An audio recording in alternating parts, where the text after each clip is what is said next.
So, ladies and gentlemen, I've just got back from Aldi, and it was a bit of a nightmare. I'm not going to lie, it was a nightmare.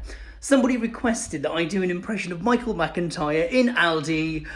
However, it wouldn't have been as good with my mask on, because I wouldn't have been Michael McIntyre. I would have been Michael Maskintyre. So I went into Aldi. I got a few little bits. It wasn't a big shop. It was one of those shops where you think, we're out of eggs, we're out of bread. One of those little shoppy days. So I went in and I went up to the eggs department. And I thought to myself, right, I need some eggs. Which eggs do I get? This is where you have to make the decision. Do I get a box of 6? Do I get a box of 12? Do I get a box of 24? Because the box of 6, you are fine. You're going to get home. There's going to be no breakage. The box of 6 are sat there going, yes, we're fine. We stick together. We're the 6 eggs. Yes. And then the 24 eggs, the big boxes, are shitting themselves because there is a huge population of eggs. They are there going, oh my God, what is going on? Whose boot am I going to be going into?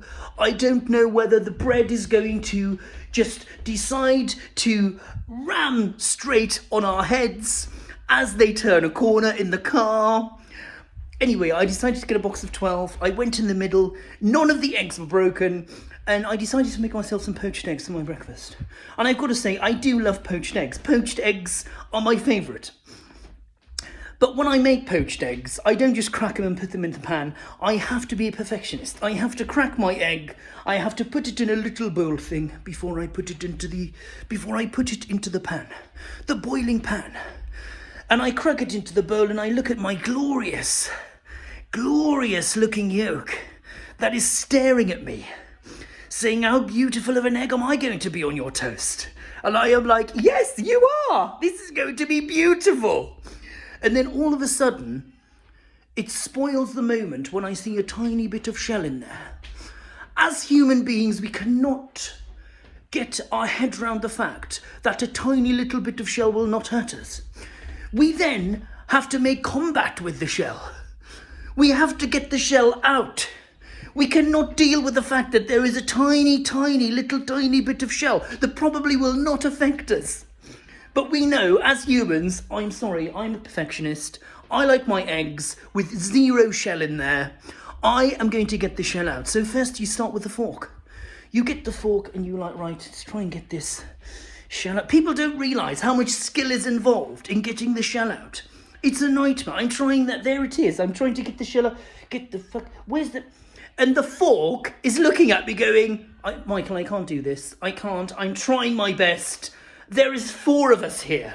We are all very skinny. We cannot get the shell. It's a nightmare. Try the spoon. So then you say, okay, spoon, can you help me with this? Can you help me with this spoon? Yes, I can help you, Michael, don't worry. Then you try the spoon.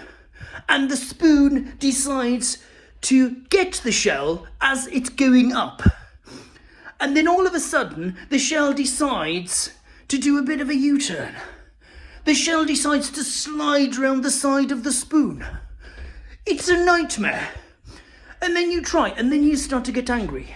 You start to get really angry, like, right, fuck you, shell. I am going to get you out of this bowl. And I'm trying to get the shell out of the bowl. And then all of a sudden, your anger takes over and you end up breaking the yolk. Your egg is ruined and you have to throw the egg away. It's a nightmare.